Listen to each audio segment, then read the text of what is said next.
Hi guys, I'm Emma. Welcome back to my channel, or welcome if you're new.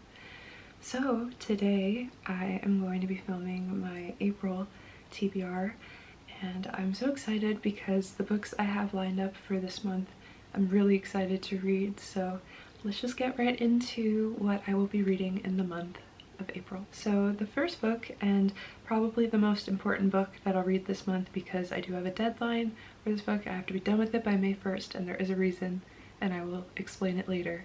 It is Jane Eyre by Charlotte Bronte. Now, I have actually never read Jane Eyre, so I feel like I'm really in for a treat, but this book is essentially about a woman named Jane, and as a child she was being raised by, I think, this like really abusive aunt, and she was just awful, but through her trauma and her torment she learns to be very independent and what it means to be a woman, and she learns about liberty and that kind of thing, and she becomes a governess for this man named Mr. Rochester. But while she's being a governess for this man, she actually falls in love with him, and so she has to kind of choose between, you know, staying with Mr. Rochester and her own freedom and her own independence as a woman.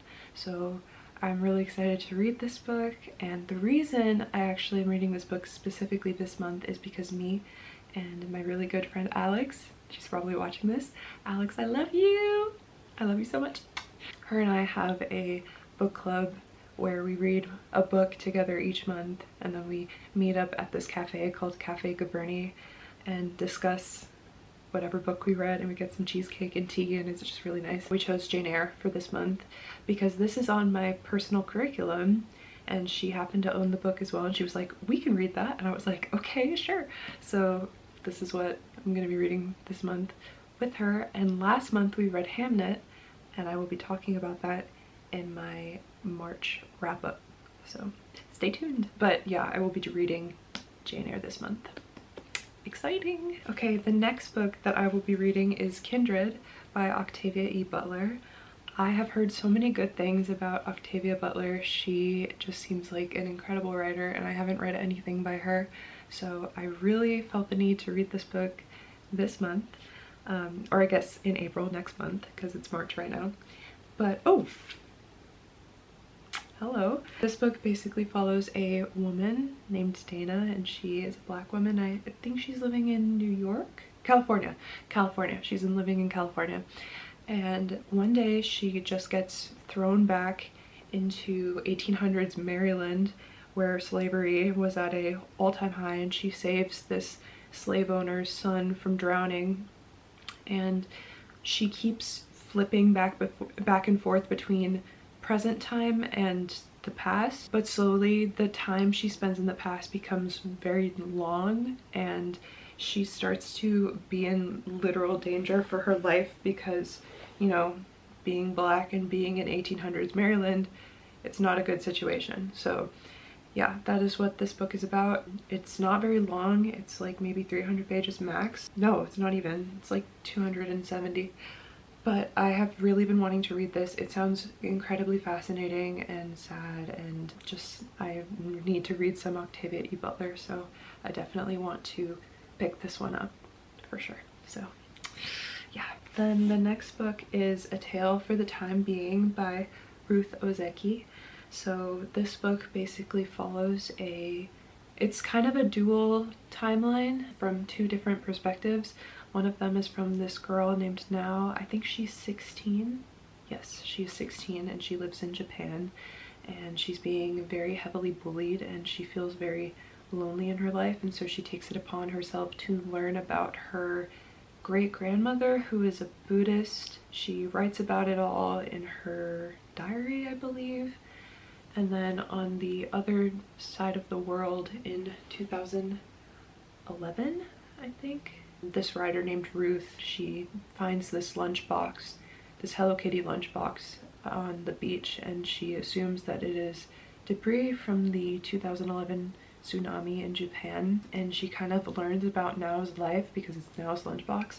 So she learns about her life, and yeah, this sounds incredibly heartbreaking and powerful and moving, and as someone who was bullied, I just feel like this book is gonna destroy me.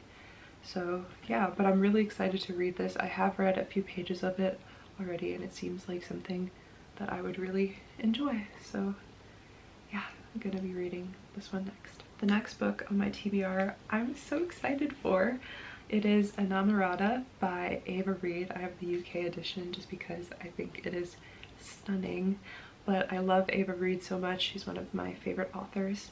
So I'm really hoping that I enjoy this. This is a long ass book. It's like almost 600 pages, but I think I can get through it. The plot is pretty complex, and I actually had to take notes as to what it is about. So I have my commonplace notebook with Joan of Arc on the cover because I love Joan of Arc. She's amazing. So Enamorada, it's the first book in Ava Reid's new duology, which I am forgetting the name of, but I will put it in the video. I will edit it in. So before the events of the book, there was this island where there was a great knowledge of necromancy and that kind of thing, but then a conqueror's blade basically wipes out the entire island and people who understand the magic of necromancy. And there are these 7 houses that ruled with their knowledge of necromancy, and now they're basically all gone because the conqueror took them out. There are now only 2 living members left of what is known as the House of Teeth, and it is Marozia and Agnes. Marozia is the heir, but it's actually Agnes who is the rightful heir to the ruling of the house. But she has a duty, and she has to get Marozia married to this man named Leoprand, who is the conqueror's son, I believe. Yes, he is the heir to the conqueror's throne. So she wants to get Marozia and Leoprand married so that she can have access to their forbidden library. But unfortunately for Agnes, she is in love with Leoprand, and so it's kind of a tricky situation because she's trying to set up Marozia with Leoprand and she's in love with Leoprand, so it's like a whole issue. And so her goal becomes to not fall in love. So it is like a very gothic, dark romantasy in a way, and normally I don't really like romantasy, but when Ava Reid does it, it just hits different. I don't know, her writing is just like so just like eerie and cold and magical, and I really like that.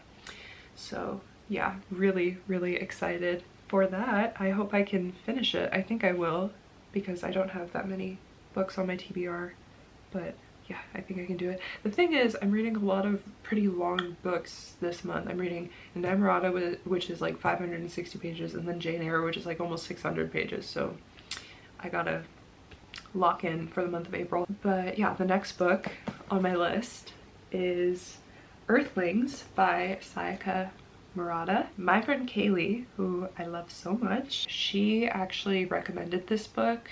She said it was extremely weird and that I needed to check the trigger warnings, but honestly, I think I'm just gonna go into it blind. How bad can it be? Although, hearing what I hear about this book, everybody says it's extremely weird and disturbing, so I guess we'll find out. But this book is basically about this woman named Natsuki, and when she was a child, she was up in the mountains. This book takes place in Japan, by the way. She was up in the mountains with her cousin. I think his name is Yu. Yes, Yu. They spent summers together in this like mountain range, but then one day something really terrible happens and they make a promise to each other to survive no matter what. Now, later in life, she is married to an asexual man, and she feels completely out of place. She feels like an alien in her society and in the world in general. And so she goes back to the mountains to meet up with you, and very strange things occur, I believe. But yeah, that is basically what this book is about.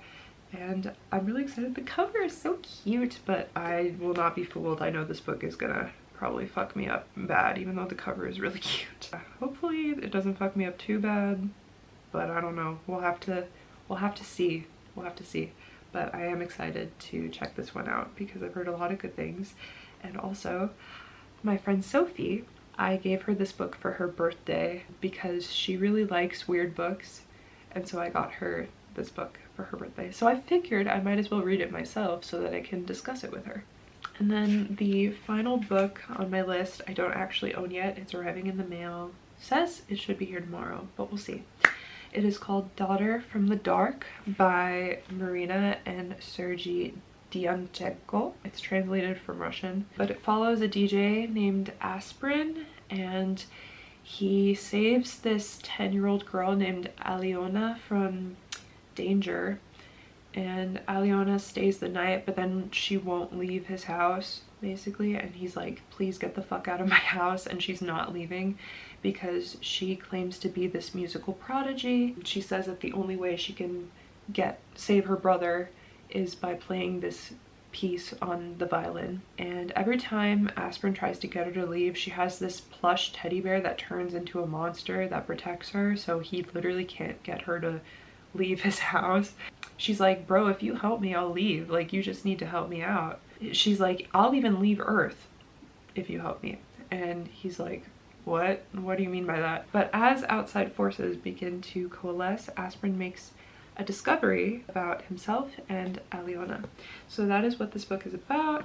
I've heard nothing about this book, actually. I don't know pretty much anything about it besides the plot, and I did read a few pages of it online, and it seems really good, so I wanted to check it out. So yeah, so those are all the books that I will be reading this month, hopefully, if I can get them finished. But I am really excited. I'm also really excited to do my March wrap-up. I'm very excited for that because I read so many books in March. I was very proud of myself. I was really behind on my Goodreads goal, and I have now caught up, so really happy about that. But yeah, that is it for this video. Thank you so much for watching. Joan and I are saying goodbye, so yeah, I hope you have a great day. Hope you drink a lot of water. Hope you go on a nice little walk. Hope you read a lot. Hope you do your hobbies and don't use your phone because it's really not good for you. It really is those damn phones. But yeah, I hope you have a great day or night wherever you are, and yeah, I'll see you in the next video.